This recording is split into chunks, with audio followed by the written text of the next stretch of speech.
दोस्तों इस वीडियो के अंदर मैं आपसे बात करने वाला हूं पाइथन के अंदर एरे के बारे में। क्या होते हैं एरे, कैसे हम इसको यूज कर सकते हैं और कैसे ये हमारे लिस्ट से डिफर करते हैं। अगर आपको याद हो तो मैंने आपको कहा था कि हम थोड़ा सा ब्रेक लेने वाले हैं प्रोग्रामिंग से, और वहां पे मैंने आपको टेक्स्ट से रिलेटेड न्यूज दिए थे और सीएसएस के कुछ स्किल्स आपके इंप्रूव कराए थे। उसी के साथ साथ हमने सी प्रोग्रामिंग भी स्टार्ट की हुई है, और जो लास्ट हमारा पाइथन की वीडियो थी वो थी हमारी स्प्लिट एंड ज्वाइन मेथड, जो भी हम लिस्ट के अंदर कर रहे थे। ठीक है, इसकी ऑलरेडी पूरी प्लेलिस्ट बनी हुई है, डिस्क्रिप्शन में आपको लिंक मिल जाएगा और आप गेम डेवलपमेंट की वीडियो भी चेक कर सकते हो। सो अगर मैं प्लेलिस्ट चेक कराऊं ना आपको, तो ऑलरेडी मैंने यहाँ पे काफी कुछ पढ़ाया हुआ है, आप नोटिस कर सकते हो।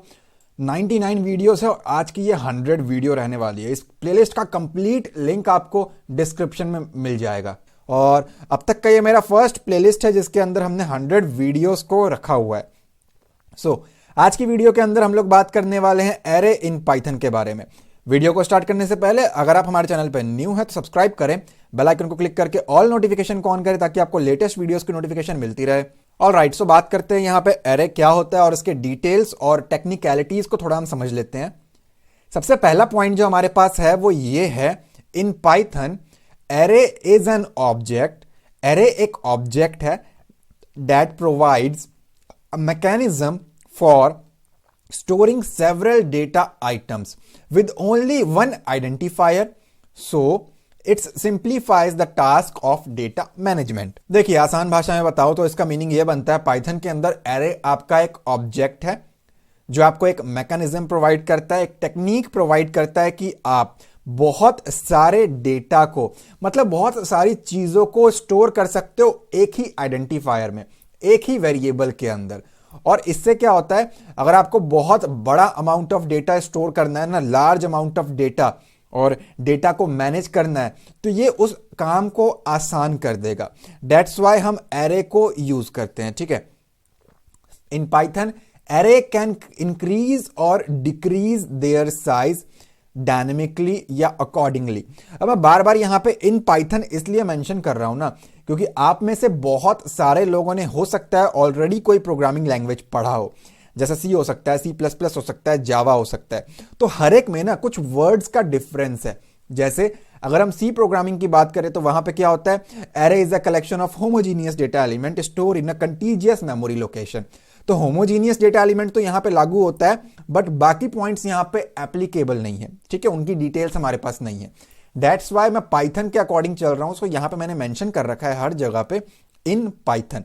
पाइथन में क्या होता है, जो एरे का साइज होता है ना, वो फिक्स्ड नहीं होता है।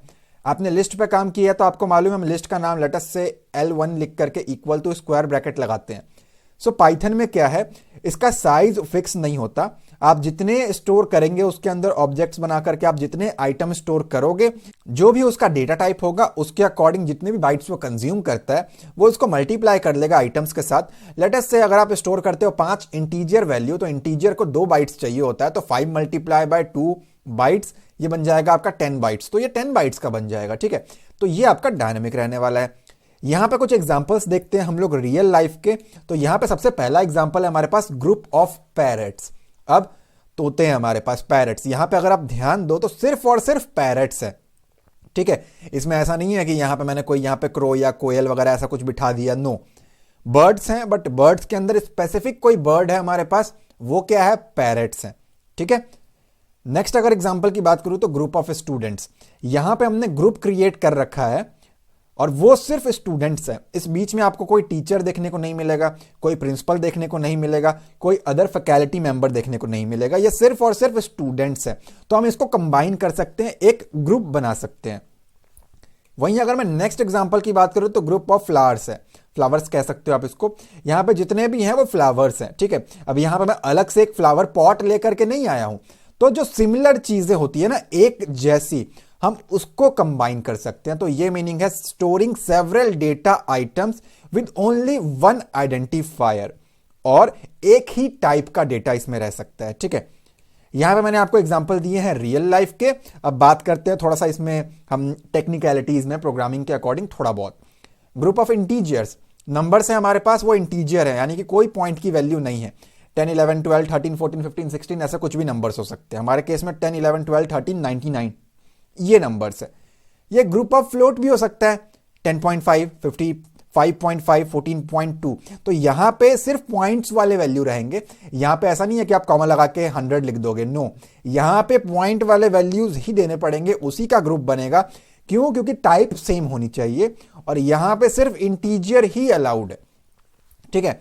तो ये कहलाता है। अब कुछ पॉइंट्स हैं जो आपको दिमाग में रखना पड़ेगा अगर आपको एरे को यूज करना है। तो array can store one type of data only. Array can store only one data type. जैसे कि मैंने आपको बताया, इंटीजर है, कैरेक्टर हो सकता है वो, और फ्लोट हो सकता है वो, बहुत सारी चीजें, बट वो एक टाइप का ही होना चाहिए, स्पेसिफिक होना चाहिए, मल्टीपल नहीं होना चाहिए। अगर आप मल्टीपल की तरफ जाओगे फिर वो आपका लिस्ट बन जाता है, जिसमें आप बच्चों के नाम, बच्चों के रोल नंबर, बच्चों के फादर्स नेम, मोबाइल नंबर, ये सारा स्टोर कर सकते हो। तो नेम में आपका स्ट्रिंग आ जाएगा, मोबाइल नंबर में आपका इंटीजर आ जाएगा, वेट में आपका फ्लोट आ जाएगा, तो वो आपका फिर लिस्ट है, ठीक है। In Python the size of array is not fixed. Python के अंदर एरे का साइज फिक्स्ड नहीं है, ये बढ़ सकता है, ये कम हो सकता है, अपने आप कर लेता है इस प्रोसेस को, जितने भी आपने उसके अंदर एलिमेंट्स रखे हुए हैं, ठीक है। Array and list are not same, जैसा कि मैंने आपको थोड़ी देर पहले बताया। एरे के अंदर एक ही डेटा टाइप्स हो सकता है, सिमिलर ऑब्जेक्ट्स, सिमिलर टाइप के ही ग्रुप्स को हम बना सकते हैं, सिमिलर एलिमेंट्स, आइटम्स को, ठीक है। लिस्ट के अंदर ऐसा नहीं है, हम मल्टीपल आइटम्स को रख सकते हैं। तो एरे को हम होमोजीनियस कह सकते हैं, होमोजीनियस डेटा एलिमेंट कह सकते हैं, जिसका टाइप जो है वो सेम हो। और लिस्ट को हम हेट्रोजीनियस कह सकते हैं, जिसके अंदर किसी भी टाइप का डेटा आ जाए। बच्चे का नाम जो कि स्ट्रिंग है वो भी लिस्ट में आ सकता है, बच्चे का वेट जो कि फ्लोट में होगा वो भी आ सकता है, मोबाइल नंबर इंटीजर में होगा वो भी आ सकता है, बट एरे में एक ही टाइप का होगा, ठीक है। तो ये कुछ बातें हैं जो आपको ध्यान में रखनी पड़ेंगी। Array uses less memory than list. अब जो लिस्ट है ना, उसमें आप बना देते हो, लेटर से 50 का साइज दे दिया, लेकिन एलिमेंट्स आपने 10 पास किए, तो बाकी आपका वेस्ट हो जाएगा, ठीक है।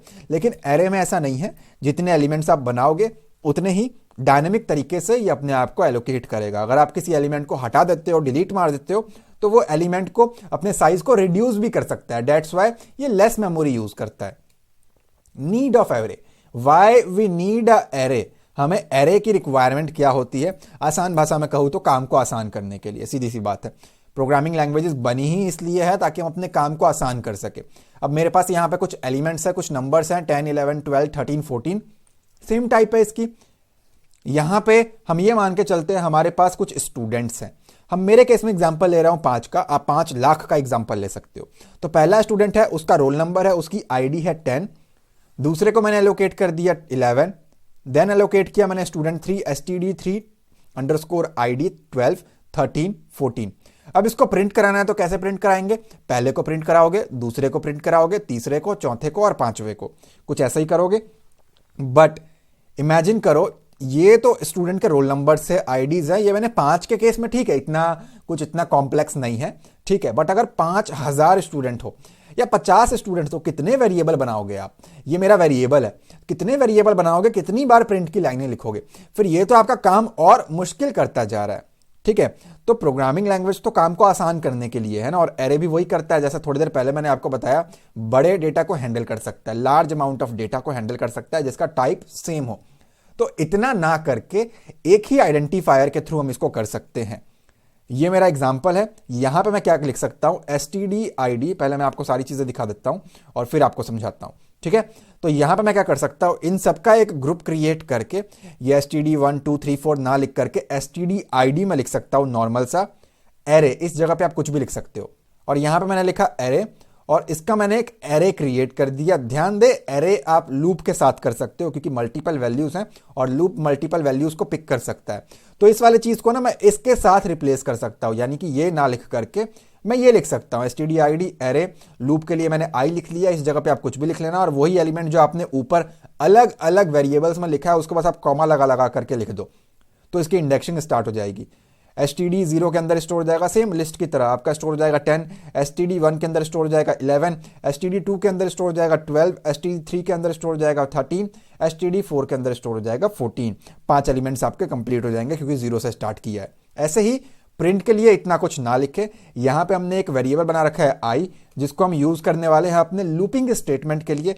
तो हम क्या कर सकते हैं, इन सबको कंबाइन करके फॉर लूप लगा सकते हैं या कोई भी लूप लगा सकते हैं। फॉर एलिमेंट इन std_id, यहां पे आपके वेरिएबल का नाम और उस एलिमेंट को आप यहां पे प्रिंट कर लोगे, ठीक है।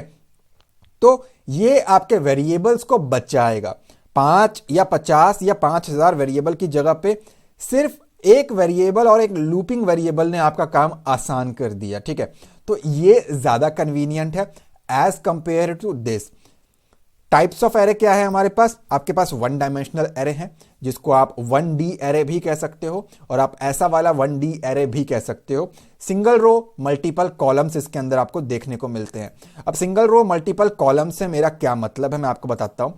ये आपकी कहलाती है सिंगल रो जो इस फॉर्मेट में गई है, और जो आपके इस फॉर्मेट में आए हैं ये आपके कहलाते हैं multiple columns. Single row multiple columns. ठीक है, मल्टी डायमेंशनल एरे दूसरा होता है हमारा, या मल्टी डी एरे, या multiple rows and multiple columns.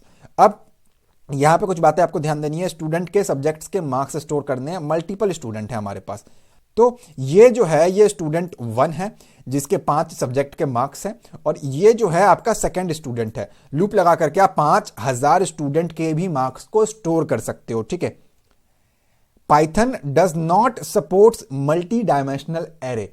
By default Python आपका मल्टी डायमेंशनल एरे को सपोर्ट नहीं करता है इनिशियली, बट अगर आपको रिक्वायरमेंट है तो आप बना सकते हो थर्ड पार्टी पैकेजेस को यूज करके, जैसे कि numpy। आप थर्ड पार्टी किसी भी पैकेज जो आपका पाइथन सपोर्ट करता हो आप उसको यूज करके क्रिएट कर सकते हो मल्टी डायमेंशनल एरे। उसमें से एक पैकेज का नाम हमारे पास numpy है। ठीक है, तो ये कुछ डिटेल्स थी हमारे पास पाइथन में एरे के अंदर। हम और डिटेल्स में पढ़ेंगे इसको। मेक श्योर आप एक बार चैनल के प्लेलिस्ट सेक्शन को जा करके देखें। यहां पे मैंने वेबसाइट का लोडिंग इफेक्ट, सीएसएस के through character animation, C programming, Python tutorial, WhatsApp की तरह चैटिंग एप्लीकेशन, गूगल की तरह website, PHP tutorial, web designing development, and आप कब से डिमांड कर रहे थे कि वेबसाइट को ऑनलाइन कैसे लेकर के आना है वो भी मैंने बता रखा है। अगर ये वीडियो आपको अच्छी लगी तो प्लीज लाइक करें एंड कमेंट में अपना फीडबैक दें। चैनल पर न्यू है तो सब्सक्राइब करें, बेल आइकन को क्लिक करके ऑल नोटिफिकेशन को ऑन करें ताकि आपको लेटेस्ट वीडियोस की नोटिफिकेशन मिलती रहे। मैं मिलता हूं आपसे अगली वीडियो में। Thanks for watching guys.